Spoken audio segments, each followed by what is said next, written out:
Hola, buenos días. ¿Me pueden confirmar si se escucha, por favor? Buen día, sí se escucha. Ya, perfecto, gracias. Un favor, le voy a pedir a Isabela, la representante, que puedas controlar la lista de los que están conectados Sí, doctor. em, para que luego se la puedas pasar a la doctora Zapana. Claro Entonces, que sí, creo doctor. que gracias, estamos casi completos o no sé cuántos faltan, pero ya vamos a ir empezando la clase.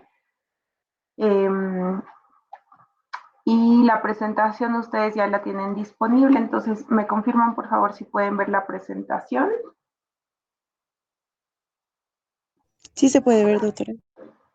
Ya, perfecto. Bueno, vamos a ver ahora esta tercera parte de las teóricas, que está en relación a lo que es la terapia inmunomoduladora, y en una segunda parte veremos el tratamiento con inmunoglobulinas intravenosas, que como ya verán también puede ser un tratamiento inmunomodulador, pero también se puede utilizar de forma sustitutiva para ciertos casos.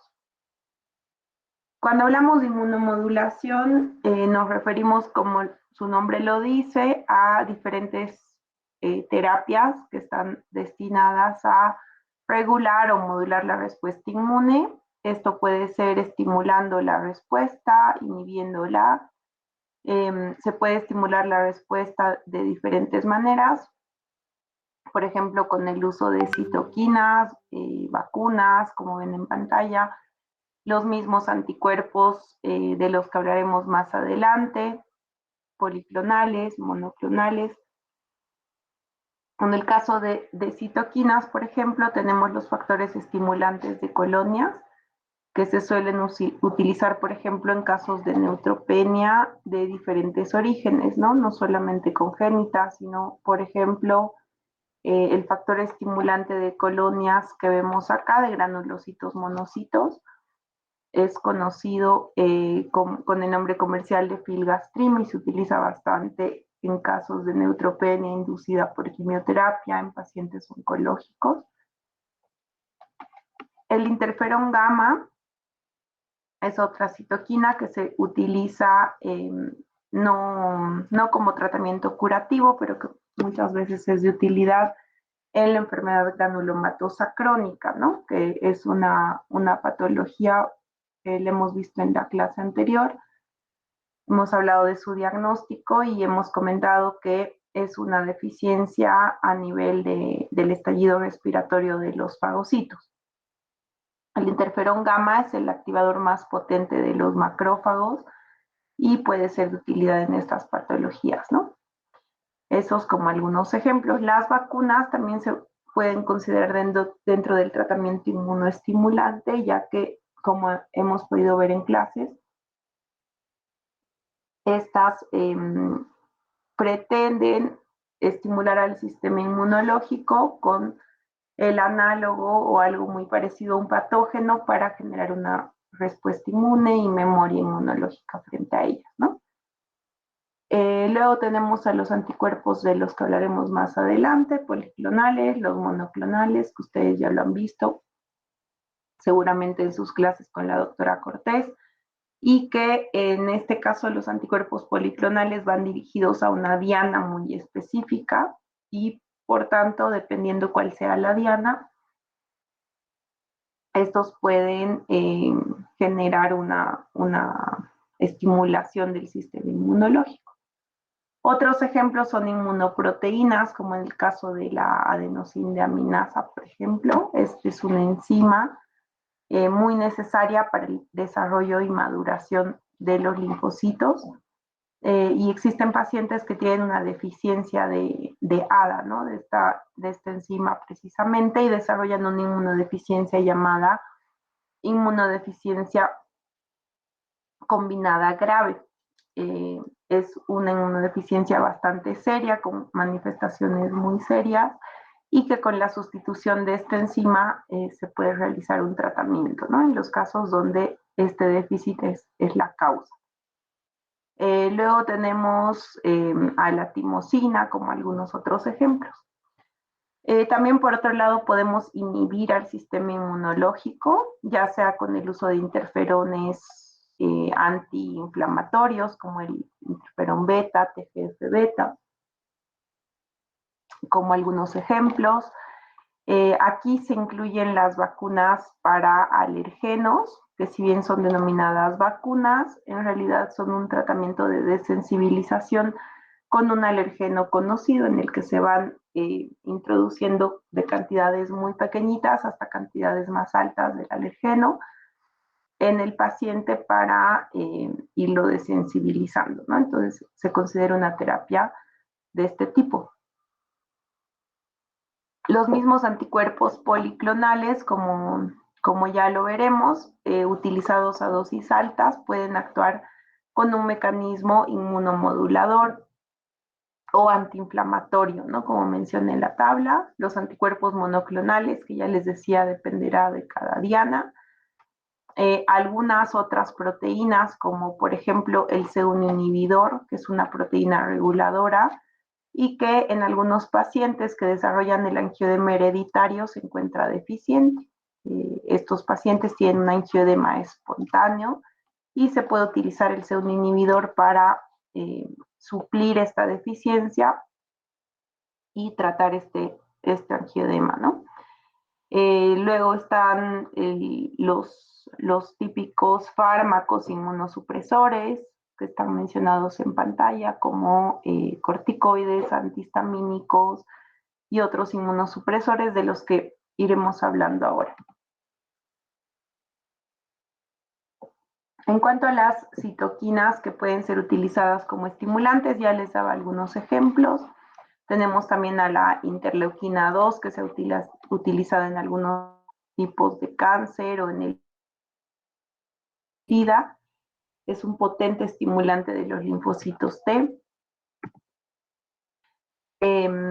Otras veces, más allá de utilizar citoquinas como parte del tratamiento, estas citoquinas más bien pueden ser dianas del tratamiento inmunosupresor.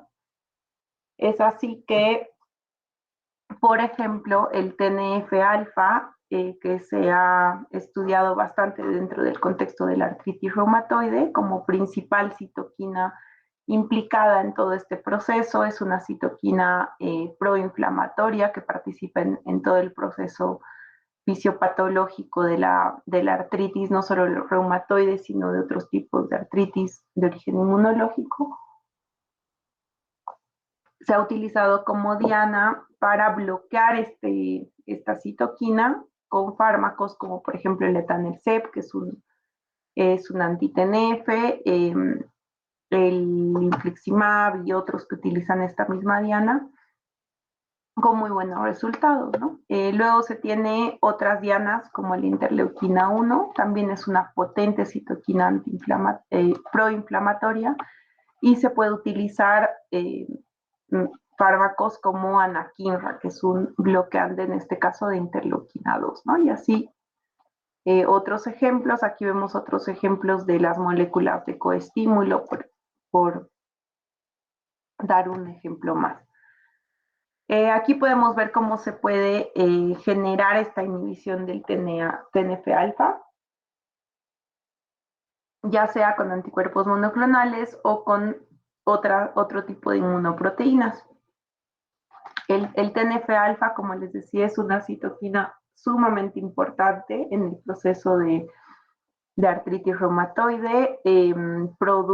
Se produce principalmente por los macrófagos activados y va a actuar sobre dos tipos de receptores. Un receptor que se encuentra en la membrana de la célula diana, sobre el cual produce un efecto de estimulación y de inflamación, y también tiene un receptor soluble que no tendría este mismo efecto.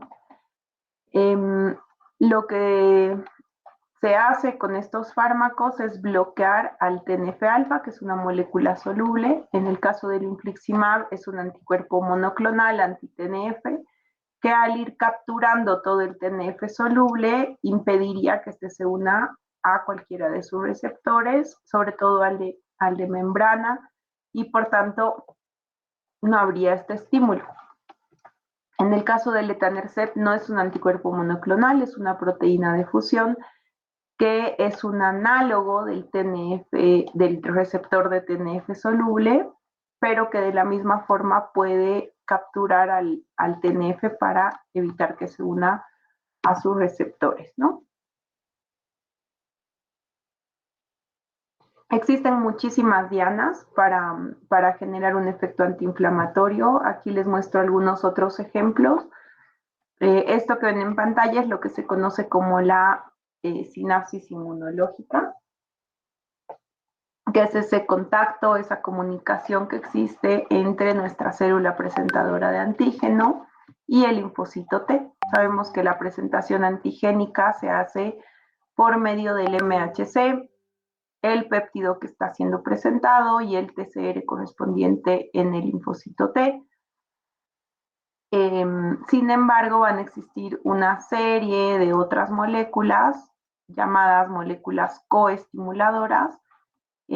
Por ejemplo, el CD28 es un potente estimulante, el CD2, todas las moléculas de adhesión que vemos acá que participan en este proceso, y nosotros podemos bloquear diferentes partes de esta sinapsis con fármacos como vemos acá, abatacept, alifacept, el efalizumab, que lo que están bloqueando es el contacto entre ya sea ligando o receptor de la sinapsis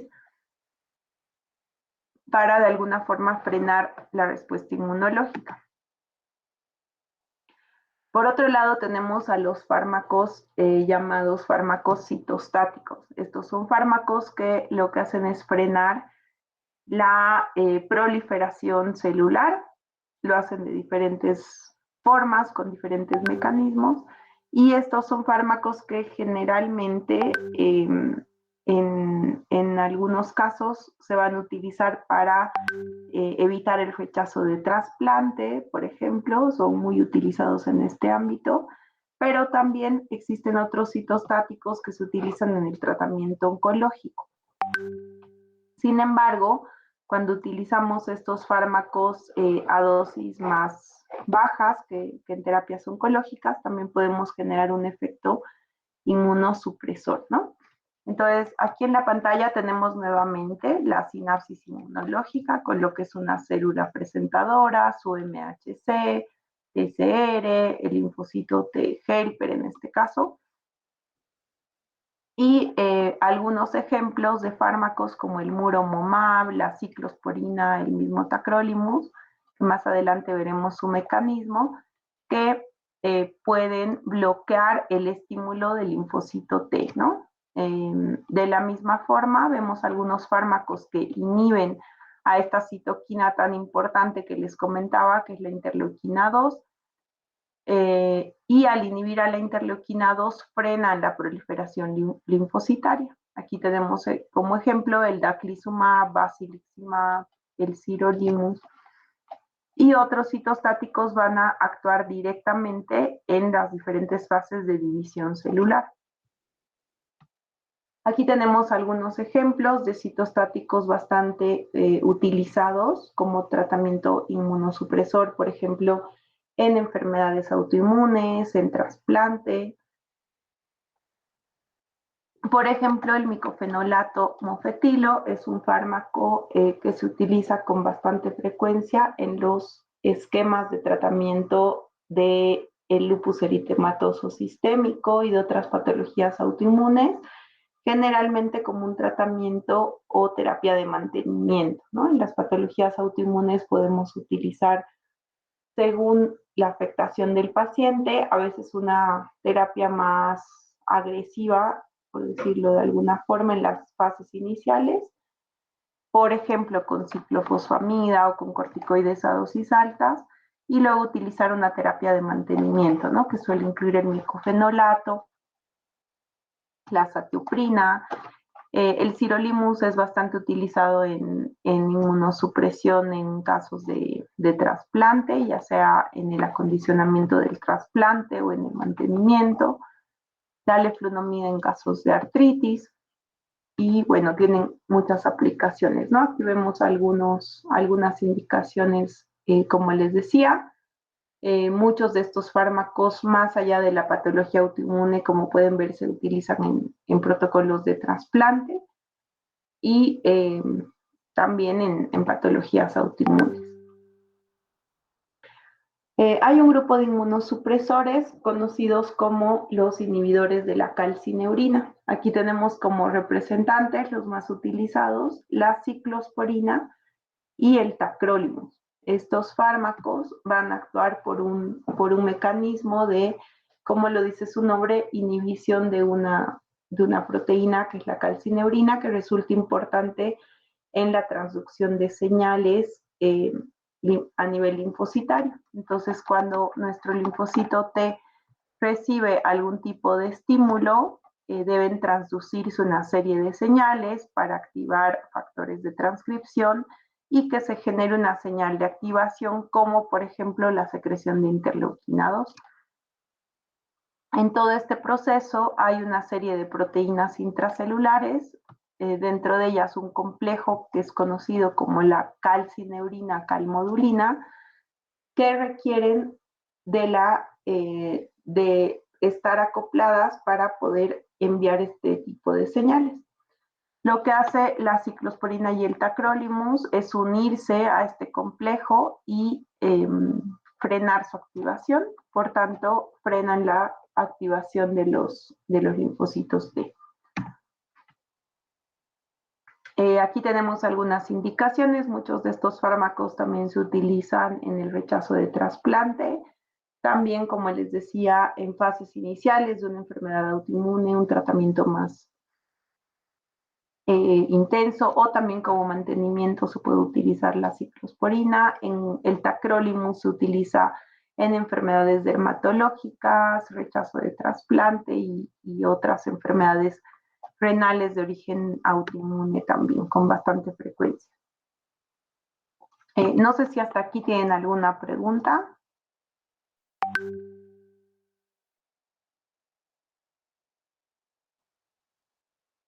Bueno, vamos a continuar hablando de lo que son los glucocorticoides. Los corticoides son fármacos antiinflamatorios no esteroideos, conocidos como esteroideos. Tenemos otro grupo que son los AINES o antiinflamatorios no esteroideos, y por otro lado los antihistamínicos, ¿no? Entonces, los corticoides, que son de los que hablaremos, los AINES ya los han visto en otras materias, y el tercer grupo lo verán o lo habrán visto en la parte de alergias, pero sí hay algunas consideraciones en cuanto a los corticoides que quería comentar. Son fármacos bastante utilizados, muy ampliamente utilizados, no solamente en patología inmunológica, patología alérgica, patología autoinmune. Están siendo utilizados diariamente con mucha frecuencia para diferentes aplicaciones por su potente efecto antiinflamatorio, ¿no? También son conocidos por tener variados y bastantes efectos adversos, que es importante conocerlos. En cuanto a la estructura de los glucocorticoides, estos son derivados o análogos a las hormonas esteroideas, precisamente al cortisol, a los glucocorticoides. El más utilizado, el más conocido o el representante más conocido es la prednisona, que como vemos tiene una estructura análoga al cortisol.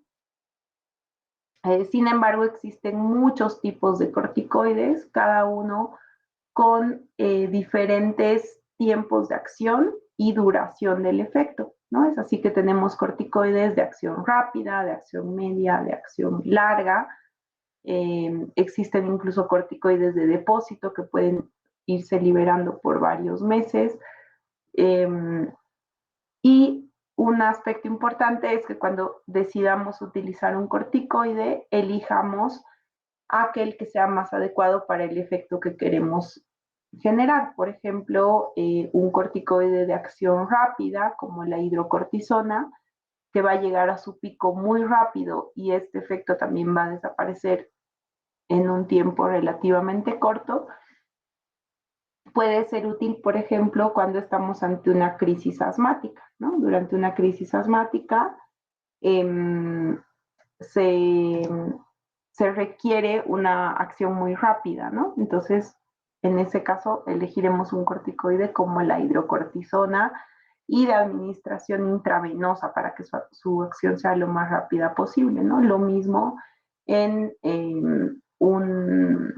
una reacción alérgica aguda, podemos elegir ya sea la hidrocortisona o la dexametasona, que tiene una duración un poquito más larga, y también dependerá de la vía de administración, si va a ser de una única administración, una vía parenteral. Sin embargo, si se requiere un tratamiento más prolongado, un fármaco como la prednisona, que se puede administrar por vía oral y regular la dosis, fácilmente puede ser el de elección, ¿no? Entonces, siempre tendremos que tener en cuenta estos aspectos a la hora de decidir cuál utilizar.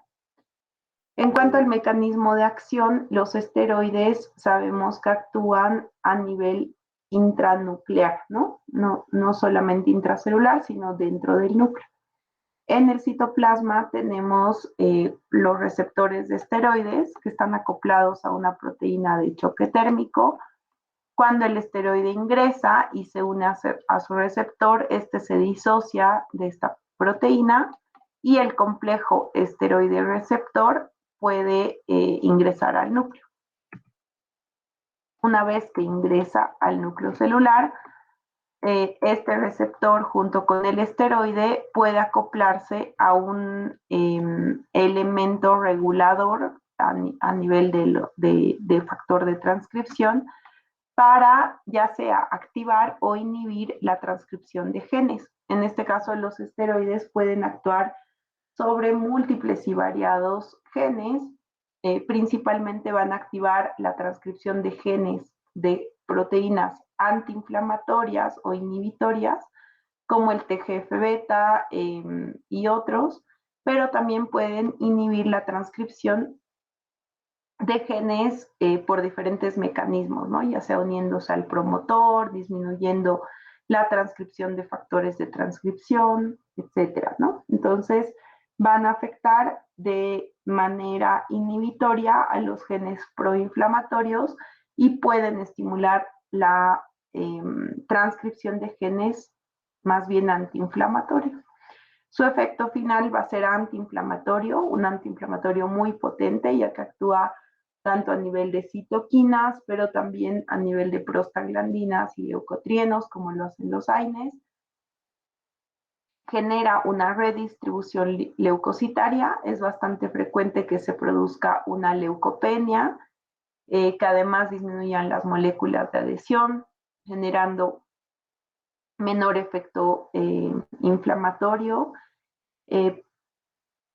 Hay una leucocitosis, más bien, hay una extravasación de los leucocitos totales, pero sí se puede ver una linfopenia importante, ¿no? Porque estos más bien quedan secuestrados en los órganos linfoides. El efecto va a ser sobre diferentes mecanismos. Aquí podemos ver, por ejemplo, a nivel de citoquinas, disminuye la inflamación, disminuye la producción de óxido nítrico, disminuye la producción de prostaglandinas y leucotrienos, disminuye la expresión de moléculas de adhesión, pero sí es capaz de aumentar la producción de endonucleasas, lo cual lleva a una apoptosis linfocitaria, y también se puede ver este efecto sobre los eosinófilos, ¿no? Estos son algunos aspectos importantes de los corticoides a nivel inmunológico. En cuanto a decidir cuál corticoide utilizar, como les digo, depende mucho de cada caso, del tiempo de acción que podamos requerir.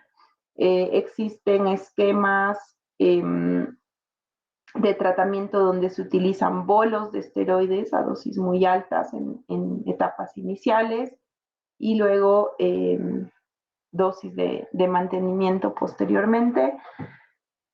Algunos efectos adversos que hay que tener en cuenta, todos los conocemos, desde a nivel cutáneo, la producción de estrías, la acumulación o redistribución de grasa corporal, de líquidos, etcétera. Pero hay un efecto adverso que es muy importante conocer y saber controlar, que puede ser el más serio, que es la inhibición de la glándula suprarrenal, ¿no? Una insuficiencia suprarrenal secundaria al uso de esteroides. Esto se puede dar debido a que si nosotros administramos un análogo de los glucocorticoides, sea cual sea este, lo que estamos generando es una inhibición del eje hipotálamo hipófisis suprarrenal, ¿no? Sabemos que nuestras hormonas actúan por un eje que puede detectar la cantidad de hormonas que producimos y si estas no se están produciendo, se estimula su producción, pero si estas están en exceso, se frena su producción. Si nosotros administramos glucocorticoides de manera exógena, entonces le estamos dando señales a nuestro hipotálamo de no estimular a la glándula suprarrenal, por tanto se frena a nivel intrínseco la producción de esteroides, ¿no? Si nosotros utilizamos corticoides por un tiempo cortito, no pasa nada, pero este efecto se va a dar cuando utilizamos corticoides por tiempo prolongado y a dosis altas. ¿Qué quiere decir un tiempo prolongado? Se considera actualmente 10 días en adelante como un uso prolongado de esteroides y una dosis alta se considera a partir de 1 miligramo por kilo de prednisona o la dosis equivalente de otro corticoide, ¿no? Si utilizamos estas dosis y por un tiempo mayor a 10 días, lo que va a ocurrir es que si nosotros retiramos el esteroide de manera súbita, nuestra glándula suprarrenal se ha acostumbrado a no producir estas hormonas y por tanto entraremos en una insuficiencia suprarrenal que puede ser bastante grave. Lo que tenemos que hacer si nosotros vamos a indicar esteroides por un tiempo prolongado y a dosis altas es que después de pasados los 10 días o el tiempo requerido, hagamos una reducción progresiva de la dosis.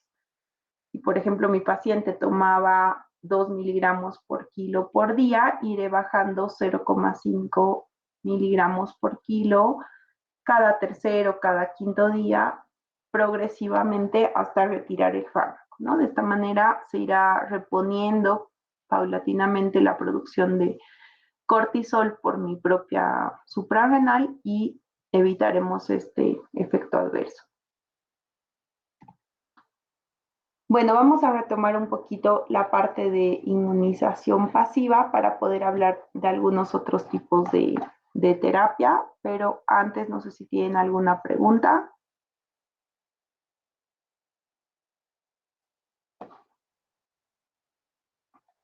Bueno, hemos hablado ya en algunas clases sobre lo que es la inmunización pasiva.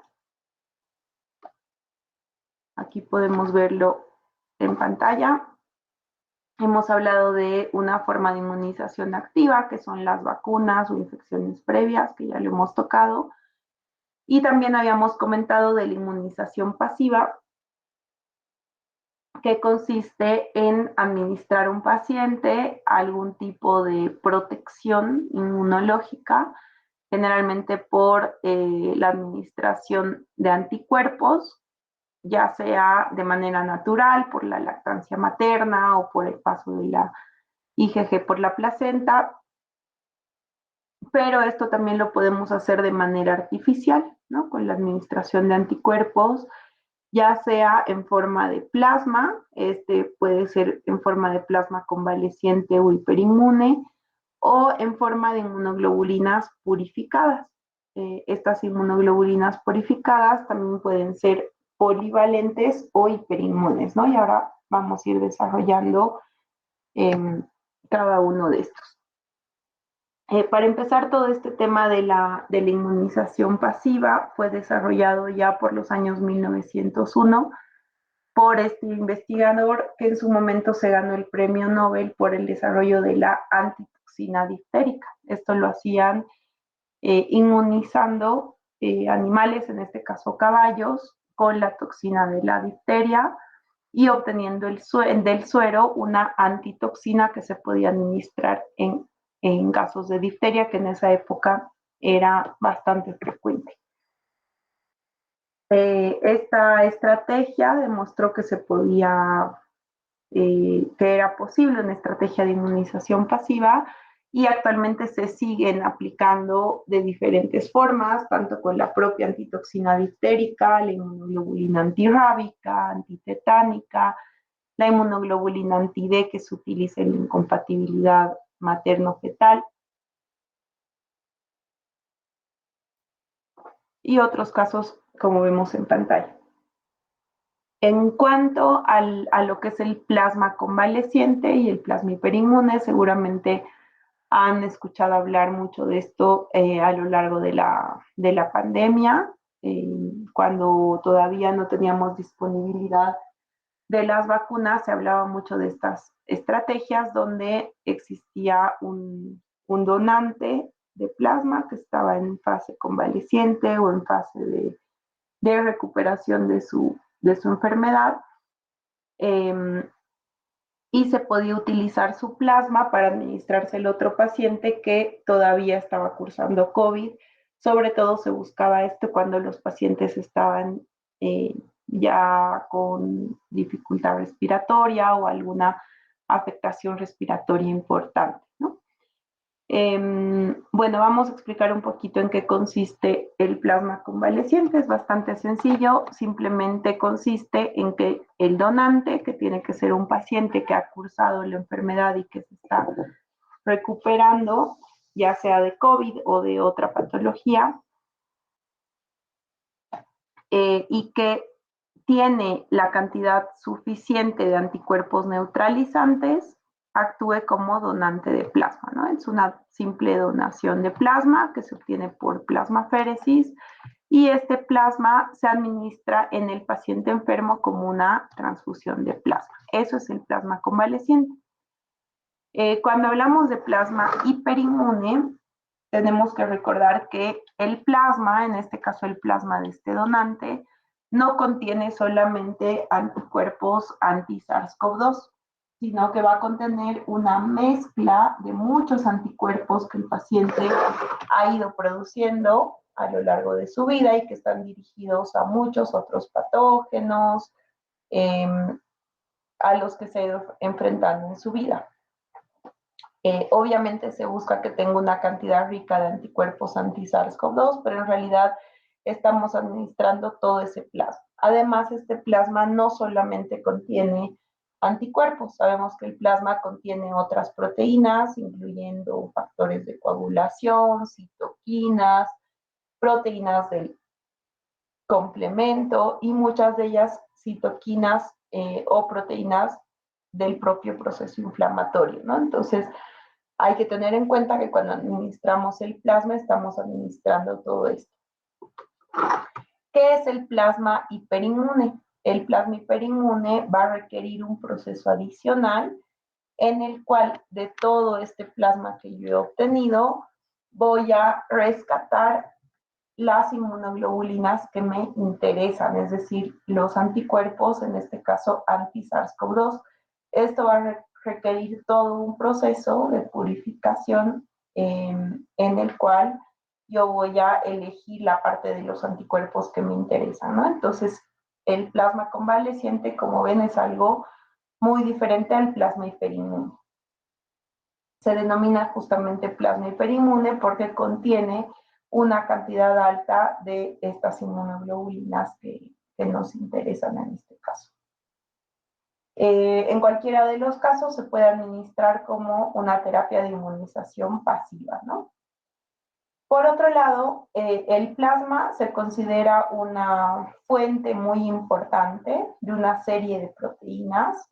Todas las proteínas plasmáticas se pueden purificar, ya no en forma de plasma como vemos acá, sino separando concretamente todos los factores del plasma. por ejemplo, la albúmina se puede, ya no en este caso estamos hablando de un donante, ¿no? Cuando hablamos de fabricar o purificar proteínas de manera masiva, ya se habla de muchos, cientos o miles donantes de plasma. Esto ya se realiza en centros especializados para esto y se pueden purificar los diferentes componentes. Les daba el ejemplo de la albúmina, que se utiliza de forma purificada en casos de patologías renales, patologías hepáticas, seguramente lo han visto en sus diferentes rotes. Los factores de coagulación, por ejemplo, el factor 8 o el factor 9, que se pueden utilizar en casos de hemofilia, etcétera. Muchos factores plasmáticos se utilizan y se extraen con frecuencia, ¿no? Dentro de todos estos factores, también podemos purificar las inmunoglobulinas. En este caso, ya no las inmunoglobulinas hiperinmunes dirigidas a una patología, sino todas las inmunoglobulinas plasmáticas en su conjunto se pueden purificar para obtener estas inmunoglobulinas para su administración a pacientes. Estas son las conocidas como inmunoglobulinas polivalentes, ya que van a contener una serie de anticuerpos dirigidos a muchas patologías, ¿no? Entonces, como ven, a partir de una misma fuente, que sería el plasma, se pueden tener muchas aplicaciones, ya sea el plasma convaleciente, ya sea el plasma hiperinmune o las proteínas plasmáticas purificadas para diferentes usos. Aquí vemos otra imagen como un ejemplo más gráfico de lo que sería el plasma convaleciente y el proceso de aféresis.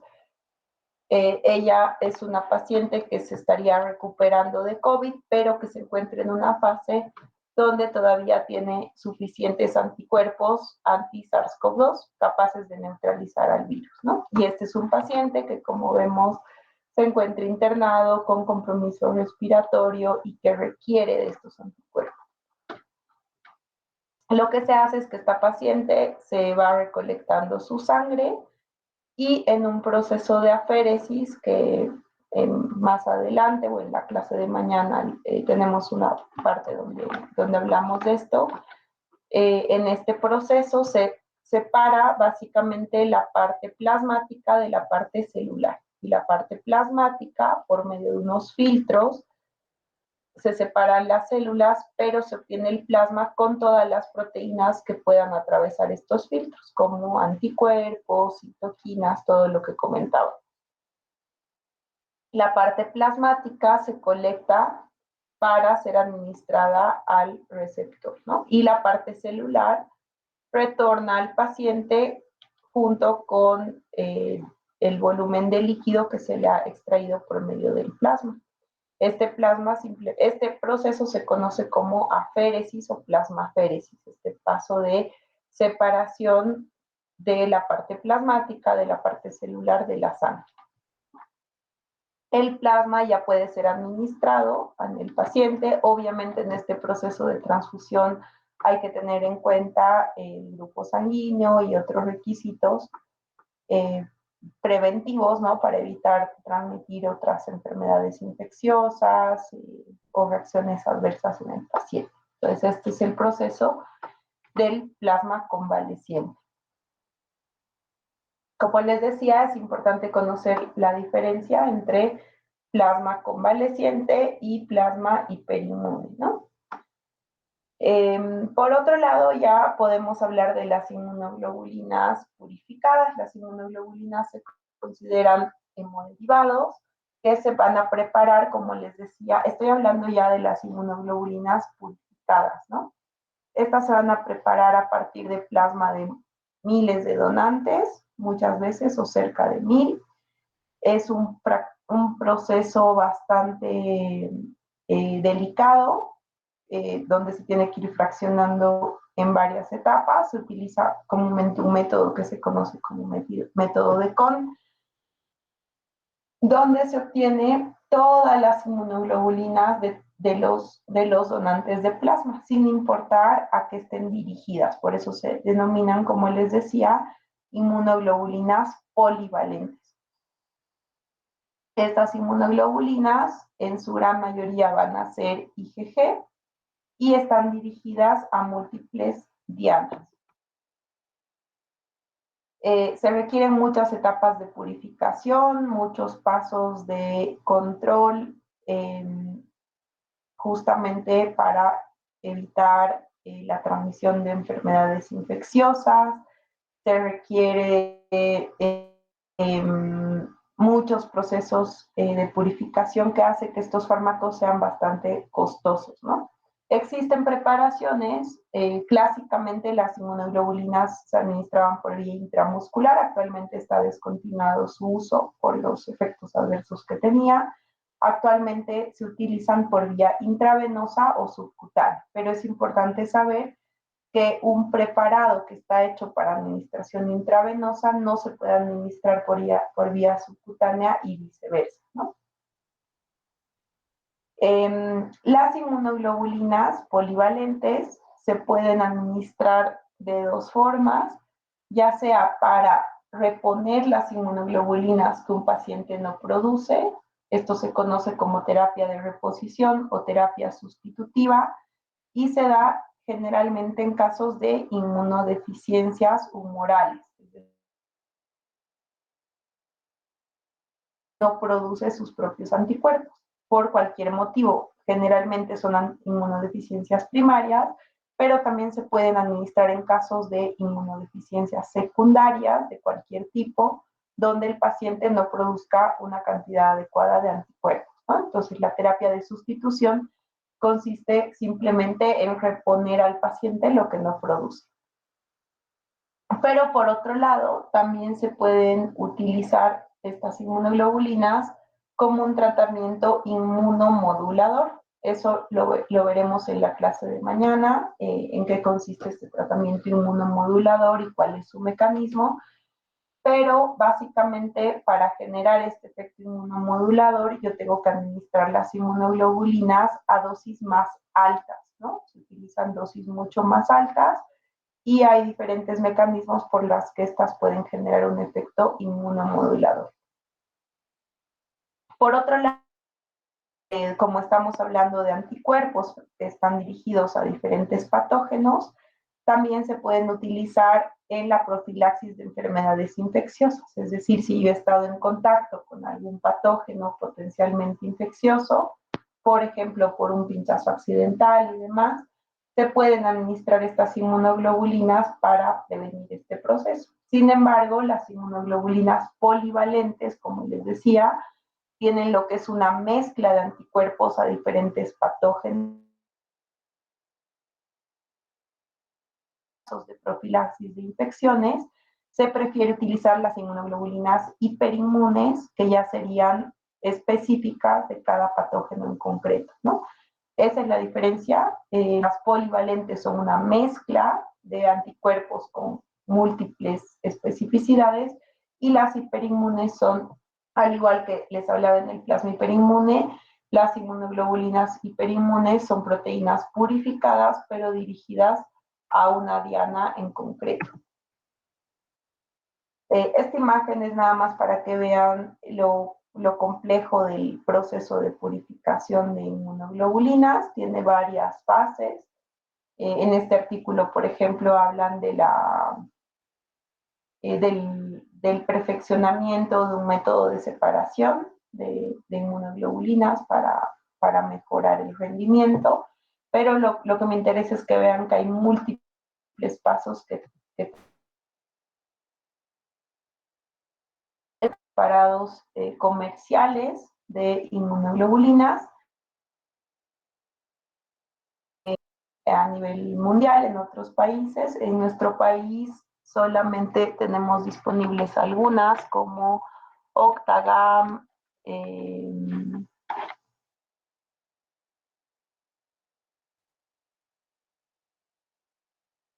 de nosotros más preparados comerciales. Lo que me interesa que vean en esta tabla es, para empezar, que tenemos diferentes concentraciones de las inmunoglobulinas. Estas suelen venir en sus preparaciones intravenosas al 5 o al 10%. Esto quiere decir que varía la concentración. La cantidad suele ser la misma. Generalmente vienen en presentaciones de 5 gramos. El volumen dependerá de la concentración. En el caso de las que vienen al 5%, son 5 gramos en 100 ml y las otras, los mismos 5 gramos, pero en menos volumen, en 50 ml, ¿no? Estas tienen diferentes características, desde el contenido de azúcar, de sodio, su osmolaridad, pH, la concentración de IgA, que siempre se busca que sea la más baja posible. Como les decía, principalmente buscamos que contengan IgG, debido a que es la más abundante del plasma y la que tiene una vida media más larga. Así que bueno, se tienen diferentes concentraciones y cada paciente puede reaccionar de manera diferente en cuanto a reacciones adversas y efectividad, dependiendo de la preparación. En nuestro medio tenemos presentaciones al 5 y al 10%. En este caso tenemos Octagam, que la distribuye Vago, que viene al 5%, y Panciga al 10%, ¿no? No tenemos preparaciones para vía subcutánea, pero estas suelen venir a concentraciones más para arriba para su administración subcutánea. En cuanto a la administración intravenosa subcutánea,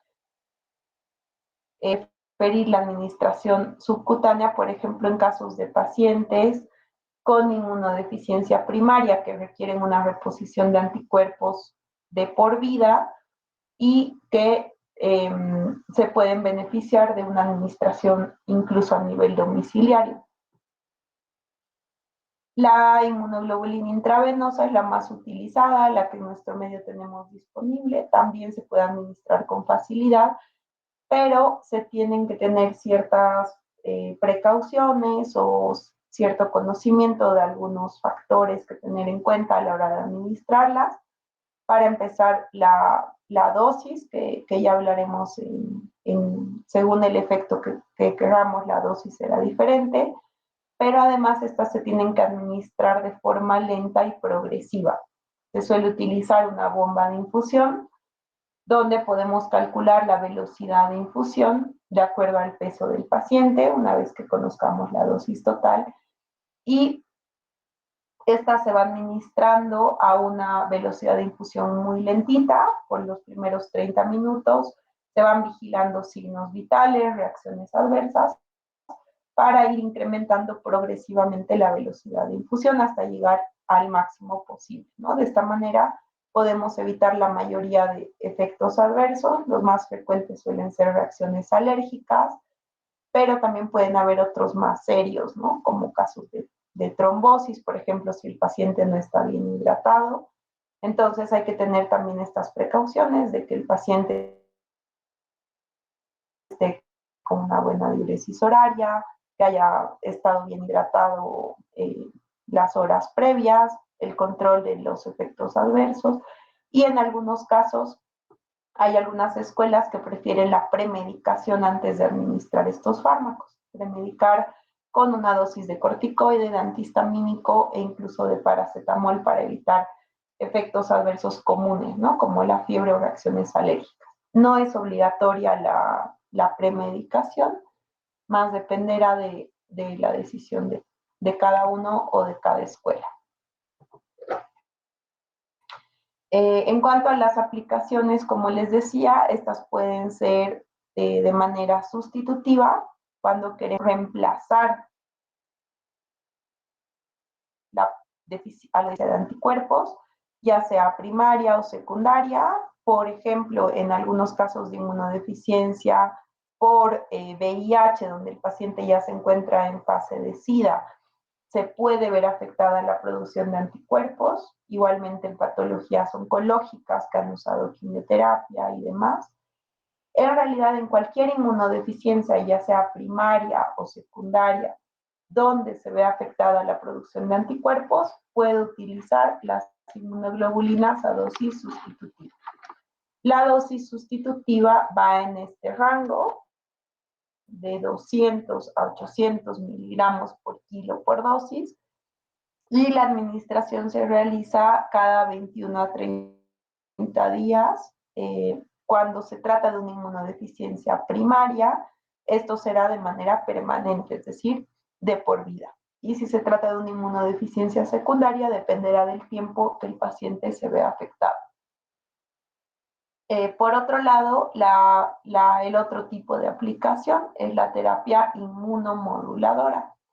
La inmunomodulación se va a dar en casos donde exista un exceso de respuesta inflamatoria, como casos de autoinmunidad, donde es bastante utilizado, casos de sepsis refractaria, tormentas de citoquinas, donde la dosis que utilizaremos va a ser mucho más alta, de 1 a 2 gramos, en este caso por kilo, por dosis, y esto se suele administrar en una dosis única, que ya no requerirá administrarla todos los meses, sino solamente en el momento concreto donde está ocurriendo o se requiere este efecto inmunomodulador. El día de mañana ya veremos algunas de estas aplicaciones, un poco más de detalle del tratamiento con inmunoglobulinas. Por ahora vamos a dejar la clase hasta acá. No sé si tienen alguna pregunta.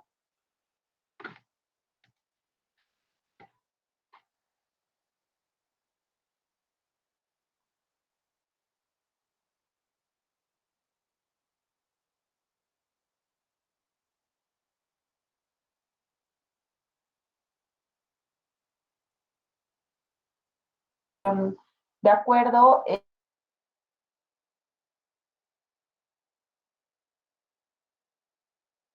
saben, el horario de prácticas es seguido, así que sería imposible que podamos pasar la teórica y que puedan ustedes y yo llegar a la práctica.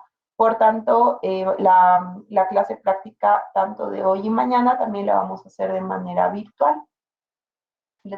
Se van a quedar por